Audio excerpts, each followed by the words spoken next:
Bagaimana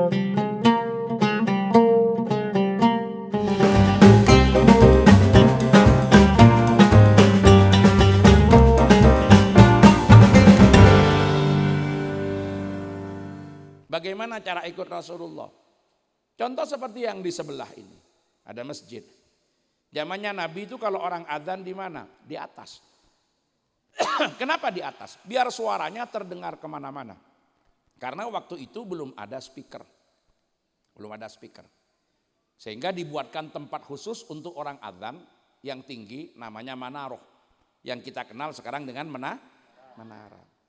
Nah sekarang karena sudah ada speaker, orang sekarang pinter. Ikut Nabi tidak harus adzan ke atas. Adzannya di bawah, tapi kabel dan speakernya yang naik ke atas. Karena dengan itu tujuannya sudah dapat terpenuhi. Sekarang pertanyaannya, yang dikatakan ikut Nabi dalam konteks sekarang, adzan di bawah, kabel dan speakernya ke atas, atau tetap adzan di atas tanpa pakai kabel dan speaker. Sekarang pilih, yang ikut Nabi yang mana? Ikut semua, yang satu ikut kemasannya, yang satu ikut isinya. Lah kalau ikut kemasannya sekarang ongko kata sehari 5 kali adzan. Awerak tak kere-keding kebudi neman. Adzan cukup di bawah, speakernya yang naik ke atas. Justru dengan itu sudah tercapai. Nah ini yang harus kita pahami. Bagaimana ikut Rasulullah. Maksud saya bagaimana Bapak Ibu. Ada banyak cara dalam mengikuti Nabi. Dan saya yakin selama kita merasa sebagai umat Rasulullah punya dasar cinta, mahabbah pada Rasulullah, pasti kita ingin ikut Rasulullah semampu kita. Kalau seumpama cara kita ikut Nabi itu ketemu antara satu dengan yang lain, ayo saling menguatkan. Tapi kalau ternyata beda cara ikut Nabi, ayo saling menghargai.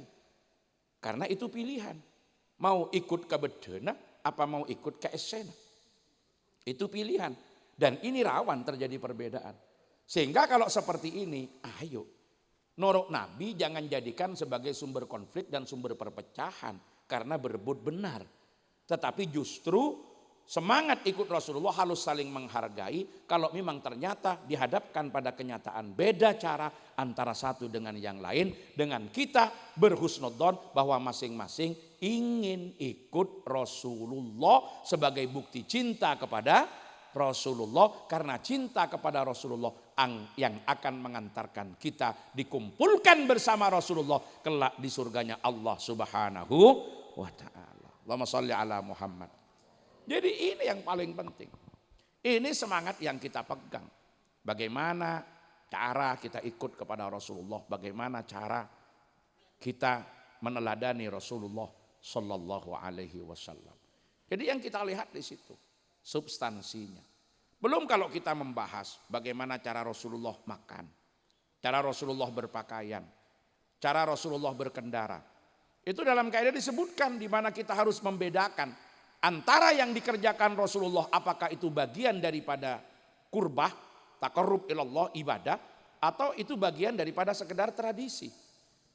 Bagaimana Rasulullah makan? Rasulullah memakan makanan yang biasa dihasilkan dari tanaman yang ada di sekitarnya, hasil produksi pertanian. Apa yang dimakan Rasulullah? Kurma. Apa yang dimakan Rasulullah? Roti dari gandum.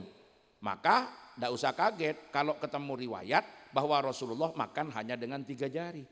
Kenapa? Karena yang dimakan kurma, yang dimakan roti. Kalau orang Gebang makannya rawon sama soto, kok kemudian ngangkui 3 jari, alang ngoy tak kendeng ini sotonya. Lalu bagaimana ikut Nabi? Tetap kita ikut Nabi, tetap 3 jari. Tapi 3 jarinya pegang sendok, sendok ngecawaki ke soto. Nah akhirnya kan harus pakai begitu. Dan ini masing-masing ya tetap ikut Nabi. Yang memang makan dengan 3 jari lakukan. Sampean akan dapat pahala karena semangat sampean ikut Nabi. Tapi yang pegang sendok jangan dianggap tidak ikut Nabi. Karena dia 3 jarinya pegang sendok. Sebab kenapa? Yang dimakan tepak ke kolak. Mau ngangkui telo jari, tak keneng, napa boleh kolak ke mutiara, alecet melolo. Alangoy mangkan kudu sendok. Nah ini tetap ikut Nabi. Paham nggih? Nah ini kan harus ada ilmunya, tidak sekedar begitu sehingga tak gampang nyalaki orang. Karena nyalaki orang itu penyakit. Penyakit yang kemudian memperkeruh suasana, menjadikan kula ben panjenengan pon tak rukun satetangkeun, saling cak kocaan dan saling menyalahkan. Itu akibat dan awal daripada perpecahan yang terjadi. Kalau itu kita alami tak nyaman odin. Salah odin. Mosok gara-gara bida pas atau karena. Tinggal kita harus belajar bahwa perbedaan itu adalah rahmat, dengan catatan kita mampu mengelola dengan baik. Itulah yang diajarkan oleh Rasulullah dan ini yang harus hidup di tengah-tengah umat. Kenapa Rasulullah itu menggambarkan bahwa persatuan dan kesatuan kita sebagai umat Islam itu sama dengan bangunan. Al-mu'min lil mu'min kal bunyanil wahid yasuddu ba'duhu ba'da. Kenapa sama dengan bangunan? Coba kita lihat bangunan ini.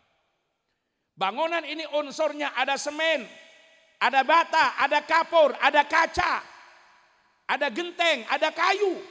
Unsurnya berbeda, tidak sama. Caranya bagaimana? Biarkan yang berbeda itu ada pada karakter aslinya. Yang penting masing-masing dikonsolidasikan untuk mencapai tujuan bersama. Maka akan terbentuklah bangunan yang kokoh seperti gedung di kanan kiri kita ini. Kenapa gedung yang megah ini terbentuk? Karena memang terdiri dari anasir yang berbeda. Tapi mereka memainkan fungsinya dengan indah. Mengkonsolidasikan diri dengan tepat. Tidak bisa pas betul-betul ngocak saya paling kuat. Ayo semuanya ikut saya jadi batu. Tompok betul pada batu. Nah. Jadi apa enggak bangunan ini? Tidak jadi. Satunya bilang saya paling kokoh. Saya besi. Ayo semuanya jadi besi. Tompok besi pada besi. Nah. Jadi teman-teman bangunan.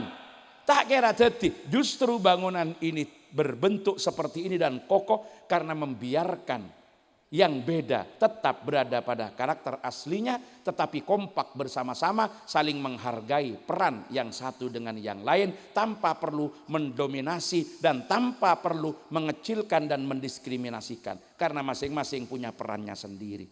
Betapapun kuatnya batu, betapapun kokohnya besi, direkatkan dengan semen dan pasir, tapi tade aeng tak ledok. Kenapa Ki? Berarti kita tidak bisa menyepelekan peran air. Karena tanpa itu lolo gelak tak bisa akeduh. Nah inilah kebersamaan yang harus kita pahami. Tidak usah dipaksakan sama. Pancen modal dasarnya beda. Mak tak bisa nerima kasih bida. Oh di eneng kamma gula ben sambian. Mon tak nerima ke bida. Akhirnya tak bisa rukun ben tetangke. Mun tak rukun ben tetangke repot ben ma berek soker ben ma temor tak nyapa ben ma deja atau karan ben ma lawak marea keket selak dunyana ate engka ka berek ke temor solap ketemu tetanggana. Padahal orang Gebang kan biasa hidup dengan 5 orang, suami istri dan 3 anak. Kadang-kadang cuma punya piring 20. Cukup apa enggak? Ya hanya orang 5. Ndik pereng 2 bolo cukup. Tidak perlu beli lagi sendoknya cuma selusin. Gelasnya kadang-kadang cuma punya selusin. Itu pun saya separuh sabak belum lemari. Saya yang kui gentenan. Biasa karena memang orang sedikit. Cuma suatu saat ingin ngadakan acara. Nyelamat tereng sepo atau betasakuran pola namanya bungko anyar. Mele mobil anyar. Mau ngundang orang 200. Kan letak di pereng. Akhirnya karena bagus dengan tetangganya, made aja ngocak. Tak usah posang mon pereng. Saya dengan adik saya punya cukup kalau 200. Alhamdulillah. Ma bere ngocak. Oh mon karogun sebluk secokop orang 200. Kula endik sebluk atana 20 kilo. Angkui din kula. Saya malau ngocak karpet kula endik. Kan tak kopi kutu endik karpet. Cek tak perlu benare. Ternyata ada yang bilang juga malau, oh mon karogun urusan nyemonyian tina make tak pate raja engak malam mangken gula andik sonek kenian cokop reng 200. Artinya napa? Parlona terlaksana tanpa dia harus menambah biaya yang tidak perlu dikeluarkan karena kekompakan satareta, karena kekompakan satatangge. Ini modal utamanya. Mon neka sobung dak remah cereng setong ben setong aneka tak pada. Caranya bagaimana? Saling menghargai, jangan mempersoalkan yang beda. Jareng sevite nih kala karbon karakter. Mau nih pada justru tak lebur. Justru lebur karena beda beda. Makanya di sini macam-macam. Bernana menjadi warna-warni kan kayak karena pola macam-macam. Jangan kuning ya kuning nggak genika, telur nggak genika. Karena telur coklat kurang derma, bentuk boleh bentuk lubang nih babana. Kan pantas malah kurang tambahin tengah-tengah gaiburnya labur benih telur ji seramira tomat ya Saya enggak bah terima telur bah langsung yompak dekian. Tapi bebe ki lama ibi gedeng bebe napa le beda salah. Ini kurang anu beriin semangka kena akhirnya. Ya tas beda lanas sah. Lah ini kamu tak rebuk langsung lebu aki ke mobil aku le pendenan dekian. Aku ojo gini kan. Ongkuan agak aja. Tapi saya pernah dan pengalaman dan pengajian di Wongsorejo di Banyuwangi. Nggak nih kayak cokot coban kula. Tak ada yang pergi bongku ben bung ketepung. Ongkuan pasok aki ke mobil seporan waktu ini kula mobil Alphard ki anyar. Langsung ibi bung ketepung pelebu ke mobil tekak getan naga sekor sepuh. Pak Sumbut ngibu gedeng ben bung ketepung. Tapi ya itulah warna-warninya. Warna-warninya. Iya. Mohon maaf dan ini tadi saya sampaikan di Makodam. Saya tadi diundang di Pemprov Jawa Timur untuk deklarasi damai dan diminta untuk tausiah atas nama Ketua MUI Jawa Timur Bedenang Makodam Brawijaya. Tadi pagi bersama Pak siapa itu Maijen Farid Ngarup MA Madura asli. Ya, memang kebetulan Madura asli tapi MA oleh sekolah lagi yang nang London. Belente. Tadi pagi saya baru nyampe malam ini ke sini langsung ke kantor. Lalu ini ke para tretan, pentingnya kebersamaan ini dan itulah yang diajarkan oleh Rasulullah. Karena panjen kula ben sambian nika beda. Menghargai yang beda itu tidak mungkin bisa dilakukan mun kula sambian tidak punya wawasan bagaimana kula ben ajunan nika bisa kuat, bisa bersatu, bisa kokoh karena dari anasir yang berbeda. Bahan bakunya memang tidak boleh dipaksakan sama. Anak-anak nika bisa lahir kan karena ketemu nase beda. Mun pah laki pada lakian ben bini pada binian make teker nyong sang nyong letak kira jadi anak. Tapi kan biarkan masing-masing memainkan perannya. Ya tinggal beda perannya masing-masing. Pokok main lagi semapan ya udah jadi gini. Nah inilah cara kita. Lah ini kapal Arabu saja. Hikmah dari itu semua yang diajarkan oleh Rasulullah sallallahu alaihi wasallam. Jadi mun kula ben ajunan nika ketemu dalam cara nero Kanjeng Nabi ayo saling menguatkan. Tapi kalau harus beda, harus tidak sama, ya itulah kenyataannya harus saling menerima. Sehingga tak usah saling lak nyala aki karena pancen pita situng ben situng. Itu baru cara makan. Lalu bagaimana cara Nabi berpakaian? Nabi pakai jubah. Terus kemudian kepala diikat dengan serban namanya imamah. Masih ada serban penutupnya. Beda saya serendang aki ngak nih kenyamanan rida. Itu pakaian sempurna Rasulullah. Tapi kan makai nganggu jubah nang dalam jubah nak gelak beda panjina beda celana nasi kocak candeng mangken kira sirwal candeng mangken kocak celana bidaya. Itu lengkapnya. Tapi bagaimana ditransformasikan ke anto? Ya beda-beda, tidak harus sama. Karena yang kita jaga prinsipnya berpakaian itu adalah menutup aurat dengan kain yang tidak menunjukkan warna kulit dan lekuk-lekuk tubuh. Kalau kuleban sambian terlalu persis ben Nabi silahkan. Karena kita ingin ikut Nabi akhirnya kuleban sambian ajubaan. Seperti beliau semangkin. Bagus. Oleh ganjaran pasti karena niat norok Nabi. Tapi ajubaan ke kama, ke pengajian, ke kama, ke masjid Kuba, ke kama silaturahim. Dan pula kalau di majelis salawat lengkap. Kalau di majelis jubaan, aserbanan. Ini karena perjalanan jauh ibu langsung sedikit. Jadi jubaan dan sebagainya. Tidak apa-apa. Kor tepak kakana-kena. Keng mau nentara nagel, anang gel benaikkan nyiur seporana je ajubaan. Ongkuan apa boleh pas ajubaan tak seleberan. Nah nikah bahaya bah naikkan nyiur nikah. Jadi kalau momentumnya pas silahkan. Tapi bagi siapapun yang sudah berjubah karena niat ikut Rasulullah dan yakin dapat pahala dengan itu, jangan mengira orang yang pakai batik tidak ada sunnah-sunnahnya sama sekali. Karena yang pakai batik pun itu juga niat ikut Nabi. Kemudian ada yang bertanya, apakah Nabi pernah pakai batik? Maka jawab, sepanjang yang saya tahu, saya tidak menemukan riwayat yang demikian. Jangan ngomong tidak ada. Takutnya ada tapi kita tidak pernah ketemu. Maka sepanjang yang saya tahu. Seperti itu. Lalu ikut dari mana? Ikut Nabi melalui jalur mana? Ikut semangat Nabi memakai pakaian yang umum dipakai oleh orang-orang di sekitarnya. Jadi Nabi pakai pakaian seperti itu karena pakaian itu sudah ada. Sehingga saya pernah ketemu dengan satu orang yang seakan-akan memang dakwahnya itu ingin betul-betul melaksanakan sunnah. Saya tanya, apa sih yang sampean cari? Saya mencari sunnah Rasulullah yang hilang. Mak gawat kan. Seperti apa? Cara makan, cara pakaian. Tanya, bagaimana cara makan Nabi? Nabi makan tuh hanya dengan 3 jari. Sekarang kiai-kiai tak saksikan di mana-mana makannya 5 jari. Ipare kiai nalajan gula. Gule kocak, Mas. 3 jari itu simbol kesederhanaan. Bukan persoalan teknisnya, tetapi makna dari 3 jari itu adalah kesederhanaan. Karena Nabi tidak makan kecuali lapar dan kalau makan tidak sampai kenyang.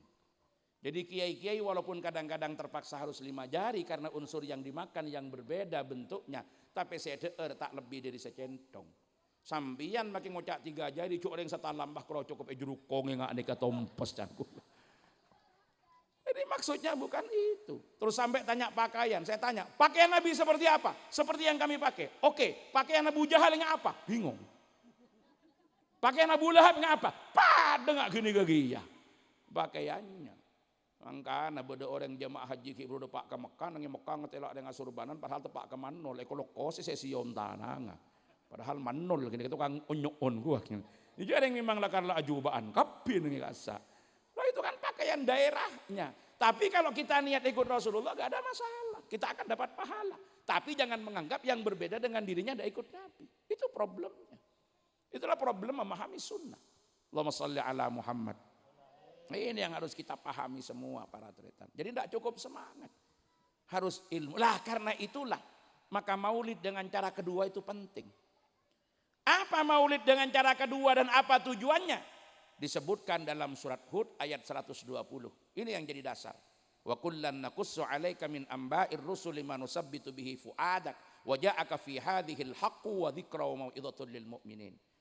Dan masing-masing dari nabi-nabi terdahulu diceritakan kepada Rasulullah dan para sahabat untuk meneguhkan hati Rasulullah di dalam menghadapi hinaan, tekanan, kecaman, rintangan pada saat menyampaikan dakwah di tengah-tengah umat.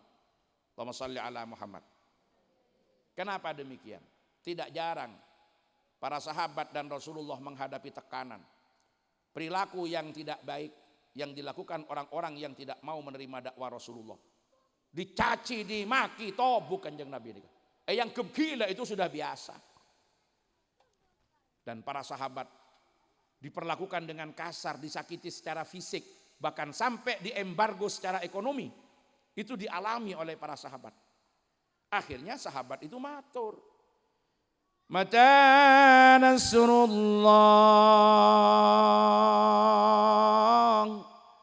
Kapan pertolongan Allah akan datang? Kapan pertolongan Allah akan datang? Berat perjuangan kami menemani Rasulullah dalam berdakwah. Akhirnya dijawab, Ala inna nasrallahi qarib.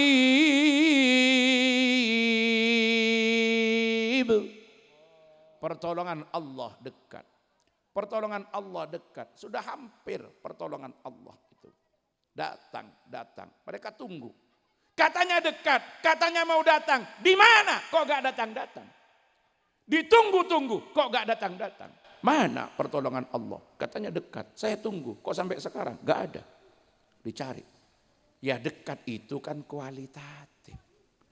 Dekat itu bukan kuantitatif. Kalau 10 hari, 20 hari, setahun itu kuantitatif. 10 hari itu isinya berapa? 24 kali 10. Karena sehari 24 jam, 1 jam 60 menit, 1 menit 60 detik. Itu mau dibawa kemana saja sama, dari Amerika sampai Amerika, dari LA sampai Laon Arjasa ada. Itu kuantitatif. Tapi kalau dekat kualitatif, para hampir kualitatif. Misalkan tadi saya ditanya, nyampe mana? Dekat ke sini. Di mana saya? Di Mangli. Dekat, kenapa? Ngukurnya dari Bangsal. Berarti nyampe Mangli dekat.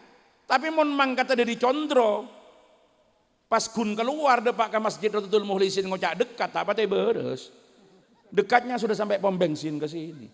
Itulah kualitatif. Coba, ukuran empek, one empek ki. Pedet anak-anak sapi tahu ya? Itu ukuran besar apa kecil? Tergantung yang diukur. Kalau sapi sebesar itu berarti kecil. Tapi kalau kambing sebesar itu berarti, apalagi kucing sebesar itu, takut sampai. Berarti kan ukurannya di situ. Saya mau tanya, Jember ini panas, dingin, apa sejuk? Tergantung yang mengukur. Kalau sampean pulang dari Malang, maka sampean bilang kalau Jember ini panas. Tapi kalau sampean pulang dari Surabaya, maka Jember ini sejuk. Berarti di waktu yang sama, di tempat yang sama, Jember ini tidak sama. Kenapa sampai di sana itu? Karena tidak ada kipas angin. Yang dipakai adalah gerpas angin semuanya. Itu kan gerpas angin kebi itu. Kenapa? Karena merasa panas. Dari mana? Diukur dari kesehariannya atau diukur dari situasi yang lebih dingin karena sampean ada yang turun dari Rembangan. Sehingga di situ rasanya. Maka itu namanya relatif. Jadi diukur dekat-dekat, hampir kok enggak datang-datang. Gimana? Lihat nabi-nabi terdahulu. Bagaimana Nabi Nuh? Nabi Nuh itu berdakwah 950 tahun. Alfa amin illa khumsina ama. Sampai Nabi Nuh itu matur. Rabbi inni da'autu qaumi layla wa nahara falam yazidhum du'ai illa firara. Ya Allah, kami siang malam berdakwah. Siang malam.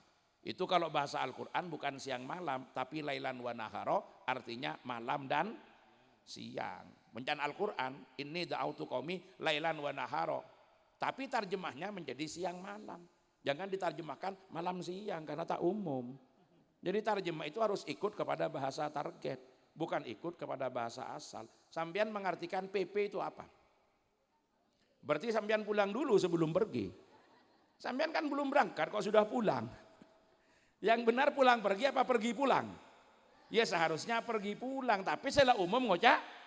Ya lah wes asal panglo lah, sepenting lah pada ngerti gitu aja. Ya seperti itu. Makanya mau bahasan Al-Quran, lailan wa nahara. Itu artinya apa? Ya arti letterleknya malam dan siang. Tapi tak umum. Orang Gebang ngocan.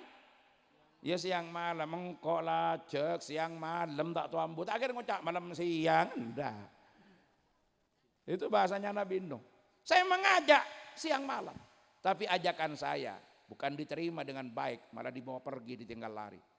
Wa inni kullama da'autuhum litaghfira lahum ja'alu asabi'ahum fi adhanihim wastawsaw siyabahum wastakbaru wa asarru istikbara. Dan ketika atau setiap saya mengajak mereka agar mendapatkan ampunan darimu ya Allah, apa yang mereka lakukan? Jari-jari tangan mereka dijadikan penutup terhadap telinga mereka. Kopi nggak isompet, ya cek kecerdasan Allah, kopi nggak isompet, tak cukup di situ.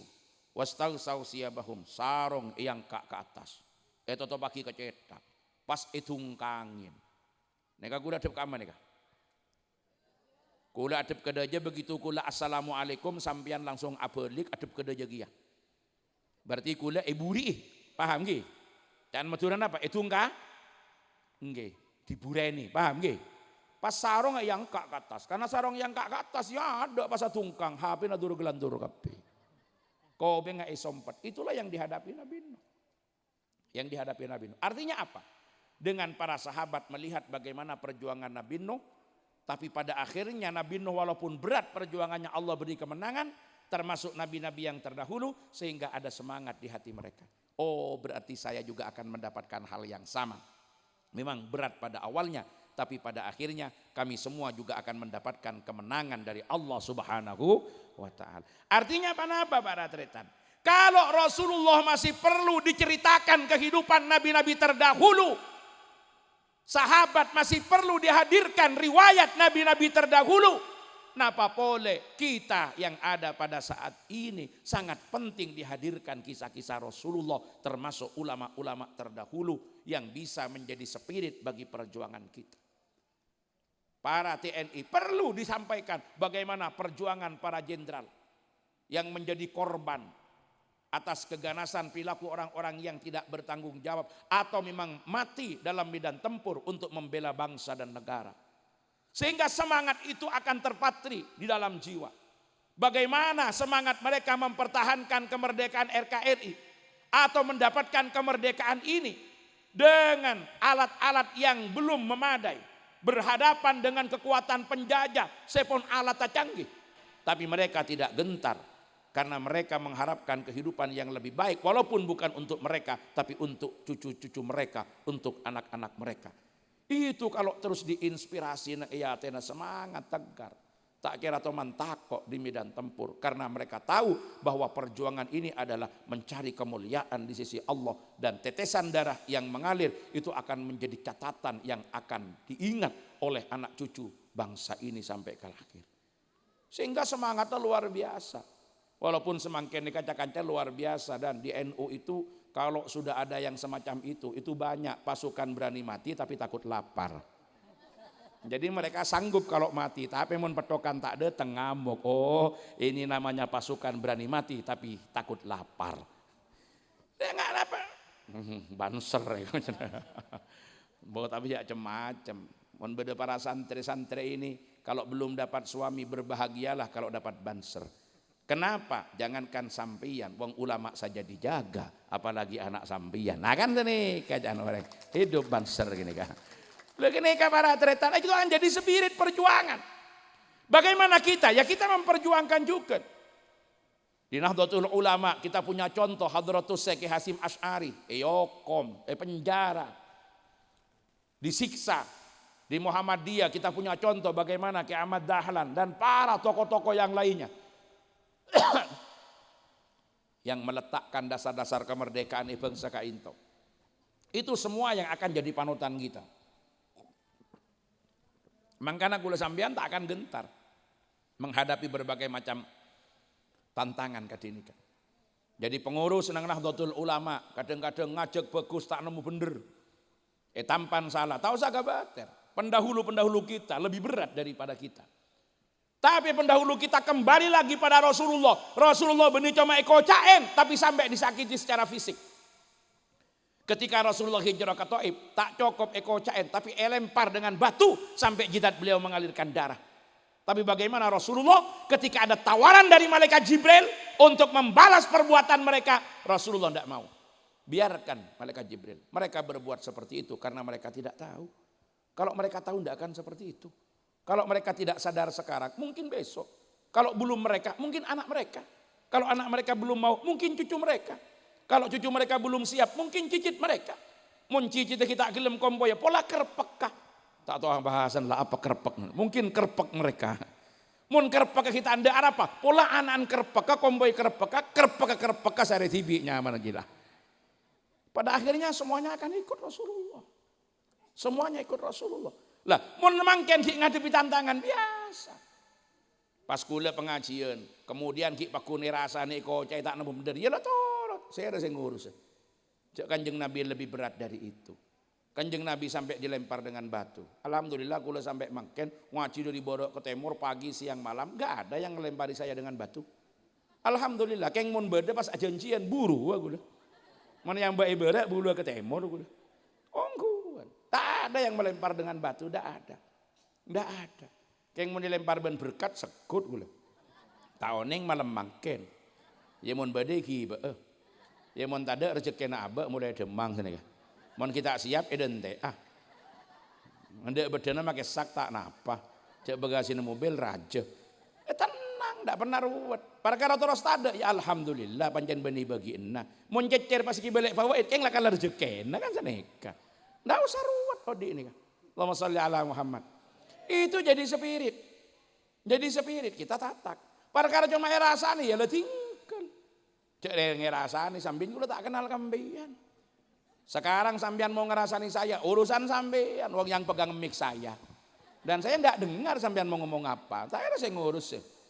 Karena kalau mau ngukur kan susah Pak. Saya pengajian. Karena saya tahu sampean capek, padahal saya juga lebih capek. Akhirnya 5-10 menit, begitu salam saya terakhir selesai pulang. Panitia ngok-ngokan. Sia yonceng le abid, nyangkup. Siapa ki acara cek rajona, lama diberi ngakan, ki siapa berkat, wajan nak era. 5 menit acara lah minta mulai, salah ke panitia. Api dato bi kulai palanceng sampai 2 jam setengah. Saya budi ngocak, aromanosa para diurosak roh. Mata ambu sekali. Akhirnya saya ngaji seperti di awal tadi. Ayat hadis. Bagaimana istimbatnya keluar hukum. Saya disak ngocak. Ini pengajian apa kuliah? Salah. Ika aja iso konik ben kula sambian. Saya disak ngocak. Mun karo alawak. Tak usah ngonjeng kiai. Banyak pelawak saya datang. Lah akhirnya dia remah. Ya wis akhir mikir lah. Kenapa mak nyari stres mun mikir sambian. Nah itulah kita. Kalau urusan kita dengan orang lain kan tak kira nih. Jadi pernah Bapak Ibu. Sayyidina Luqman Hakim itu ngajak putranya. Ayo ikut saya. Beliau bawa unta. Bilang, nak kamu naik. Abah yang nuntun. Dituntun sama abahnya, anaknya di atas. Apa kata tetangga yang sebelah utara? Madeje ngocak. Paham madeje? Ya tetangga yang bagian utara. Ajawab. Kurang ajar itu. Masih anak-anak naik unta. Bapaknya yang sepuh suruh nuntun. Salah katanya. Kurang ajar. Dah enak bah. Turun nak. Ganti abahnya yang naik. Begitu abahnya yang naik, sekarang tetangga sebelah selatan. Malah ngocak. Tak tahu nih ser. Anak kini seru nonton. Saya tua numpak. Salah boleh. Terus gimana bah? Naik nak? Naik. Unta berdua. Kedua. Ngocak. Tak tahu riser. Cek unta setong keduain. Salah lagi. Turun nak? Turun kedua-duanya. Untanya dituntun. Sekarang Obama beda. Saya ngocak. Gendeng roh. Andi unta tak itompak. Berarti yang benar mana? Kalau ikut omongannya orang gak ada yang Takmir Masjid Kuba nyalakan speaker tidak pernah berhenti. Tetangganya ngomong, tak tinggal ngerago bengarwa. Speaker amunyi melorat taratan, tak sempat ngerago bengar. Karena dirasani dimatikan speakernya. Gak pernah bunyi. Hari masjid apa kuburan dia tak bunyi sekali. Kan gak nemu bener. Kalau kita berkaca pada Rasulullah dan ulama Taurat, ya sudahlah, biarkan. Yang seperti itu biarkan. Biarkan. Candeng betul dari rumah, saya beres ngalah. Apa lo tak beres? Tak ngocak tak beres, kayak penting saya beres ngalah. Intinya apa? Perjuangan menegakkan kebenaran di tengah-tengah masyarakat tidak akan pernah luput dari hinaan, kecaman, tantangan atau bahkan stigma yang tidak baik yang disampaikan orang lain. Tapi kalau kita memandangnya secara positif bahwa orang yang berbuat seperti itu karena mereka tidak paham, insya Allah tidak akan menjadikan mental kita down, tapi kita punya kekuatan. Disitulah hakikatnya. Jadi tidak usah pernah ragu ketika kita memperjuangkan kebenaran. Tidak usah khawatir. Al-insan la yakhlu baina madihihi wa jarihihi. Manusia tidak akan pernah luput antara orang yang mencela ataupun orang yang memuji. Tapi kalau yang memuji lebih banyak dari yang mencela, cukuplah untuk mengatakan orang itu baik. Tapi kalau yang mencela lebih banyak daripada yang memuji, maka cukuplah dia berevaluasi bahwa harus ada perbaikan dari dirinya. Insya Allah nggak nekat. Jadi ini kalau kita bermaulid, ngikuti. Tidak kapan-apa saya yang Kanjeng Nabi. Hidup nekat tenang. Urusan ikhtiar ya sewajarnya harus dilakukan. Tapi enggak napa dedina, pangeran saya ngatur. Pangeran saya ngatur. Saya malam hari ini beri nginom niki pun terima. Pak yakin bahwa ini yang terbaik. Sudah itu solusi itu. Biar hati kita tenang. Saya enggak usah nulis sama yang enggak ada. Kalau saya menulis sama yang enggak ada, itu garai kepikiran. Padahal yang ditoleh belum tentu datang. Akhirnya saya kecewa. Padahal tadi sudah saya sebutkan di depan. Nek sokone butuh bidang cuy. Tapi ternyata hampir turun tetap tidak keluar. Berarti kan lebih baik saya lupakan. Langsung fokus kepada apa yang ada. Karena inilah nikmat yang Allah berikan. Bismillahirrahmanirrahim. Alhamdulillah. Sederhana hidup itu. Mau natole kasih tak ada. Tak kira mare.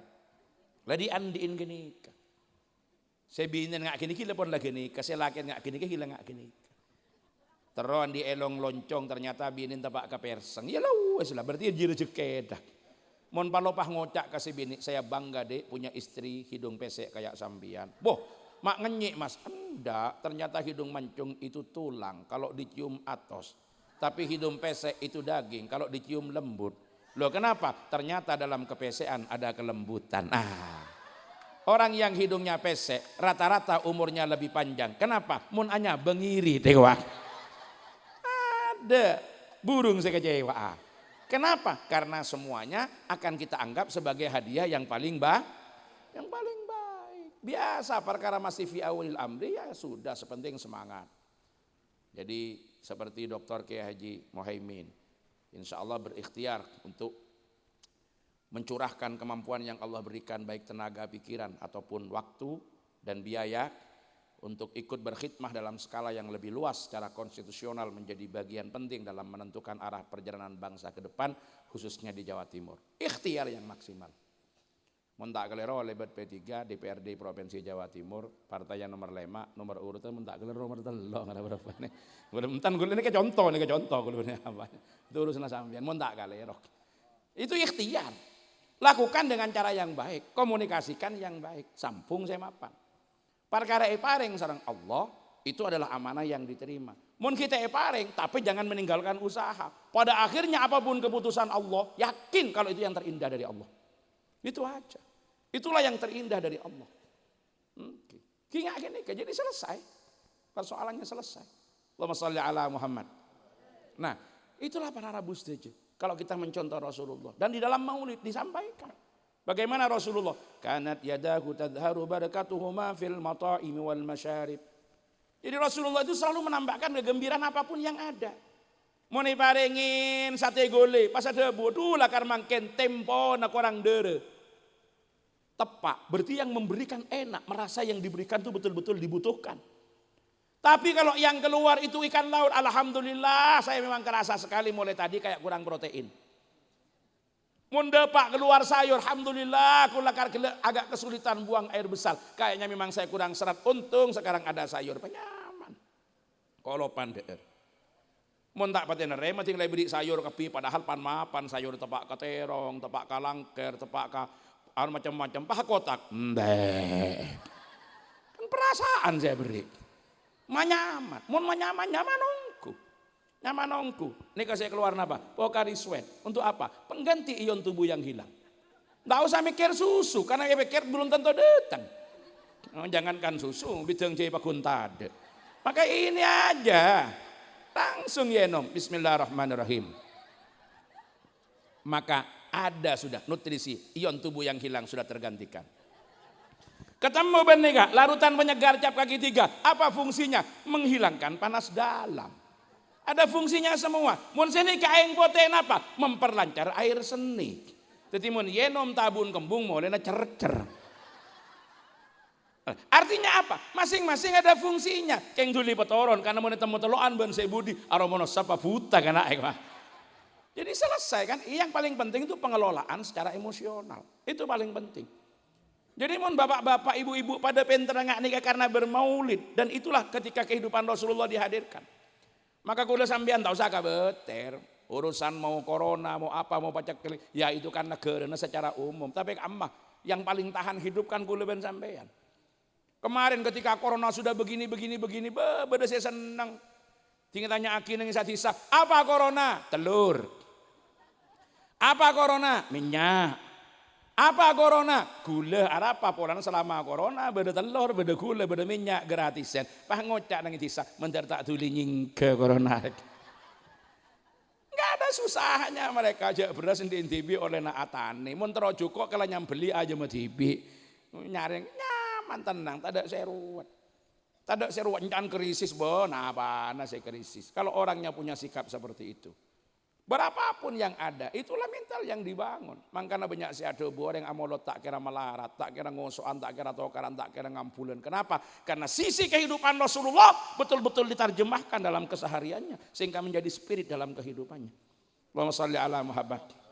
Urusan bentet tangke selesai, karena tak gelem tokaran, ngabesan bagus, semua ni kocek enang-enang, setujuan yang kebaik.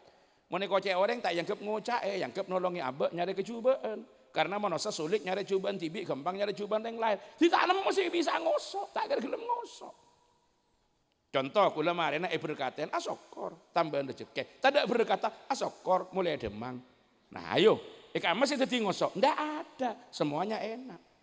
Semuanya enak. Beri nih ke gula, asokor. Lakar saya ketero mulai gila. Tek beri nih kah, asokor. Berarti tahu syarat beri karena nih berada si Arab saya nangi babel saya ada tek. Lalu bagaimana dengan saya? Ya tak ada pun kita tek denten. Nama mun tabang aki ki, mun pakun tek tabang aki ya tek dente. Nah, kan selesai itu kan pilihan dalam hidup kan. Jadi sampean merespon sesuatu itu mau seperti apa? Itu kan tergantung cara. Kalau caranya tepat semuanya indah, Pak. Coba sampean mungkin kecelakaan, naudzubillah, kecelakaan del sepeda rusak, ban rusak, hancur. Sampean alhamdulillah apa innalillah? Alhamdulillah apa innalillah? Kalau sampean mengatakan innalillah itu benar, itu semestinya.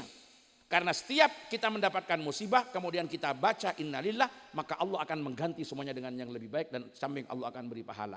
Cuma kalau sampean mampu mengucapkan alhamdulillah, semuanya akan terasa lebih indah. Akhirnya orang bilang, kok alhamdulillah sampean kecelakaan? Ya seberapa nilainya ban yang rusak? Wong sepedanya ndak apa-apa. Sepeda ban yang rusak 500.000, harga sepeda masih 18 juta. Bagaimana mungkin 500.000 menjadikan kita merasa sesak dan sakit hati serta sesak dada, padahal yang 18 juta masih utuh. Kan tinggal cara pandangnya. Sampean andi PC 1 juta, PC-nya elang 1.000. Terserah sampean. Kalau sampean innalillah, ya memang semestinya. Tapi kalau sampean alhamdulillah, itu lebih indah. Kok bisa alhamdulillah? Loh yang hilang kan hanya 100, yang tersisa 900. Bagaimana mungkin yang 100 menghilangkan rasa kepemilikan yang 900? Sehingga alhamdulillah tuh. Kecelakaan boleh sampean, bukan cuma bannya hancur sak sepeda-sepeda. Alhamdulillah. Loh kenapa? Sepedanya tok yang hancur, orangnya gak apa-apa. Kan larangan orang. Satu saat sokona potong dia, bakun alhamdulillah. Maki alhamdulillah, jak sokona potong, soko pinggir saya potong, soko tengah nung kegiatannya. Nyaman. Jadi nggak ada sesuatu yang menyusahkan, itu tidak ada. Karena semuanya itu tergantung cara pandang kita. Itulah yang diajarkan oleh Rasulullah. Makanya rumusannya kebahagiaan itu bukan tergantung dari apa yang kita miliki, tapi sikap kita kepada apa yang kita miliki.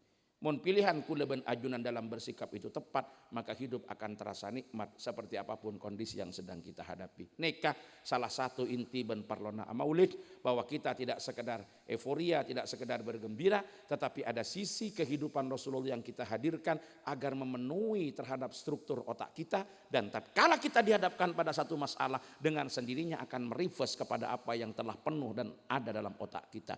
Karena pola pikir manusia, cara pandang manusia, itulah yang akan mempengaruhi perbuatan dan perkataannya. Jadi kenapa saya kelaku kula ajunan tergantung saya dengan otak kula ajunan. Kalau di sini dipenuhi dengan kehidupan Rasulullah, maka itu yang akan menjelma menjadi bagian daripada kehidupan kita sehari-hari. Moga-moga dengan peringatan Maulid semakin banyak sisi kehidupan Rasulullah yang dihadirkan kepada kita, sehingga kula ben ajunan akan semakin banyak referensi tentang potret perjuangan Rasulullah yang tidak mudah, semudah membalik telapak tangan, tetapi perlu pengorbanan yang luar biasa yang juga dibalut dengan ketabahan, kesabaran, dan kesiapan mental dalam melaksanakan tugas yang sangat berat. Tapi semuanya akan berakhir dengan indah pada waktunya, karena indahnya atoro dek keperintahan Allah subhanahu wa ta'ala. Kalau ada yang benar, hidayah dari Allah, mudah-mudahan ada barokah manfaatnya. Kalau ada yang salah, kekhilafan, kebodohan saya, mohon maaf yang sebesar-besarnya. Hadanallah wa iyyakum ajmain. Wallahul muwaffiq ila aqwamit thoriq. Assalamualaikum warahmatullahi wabarakatuh.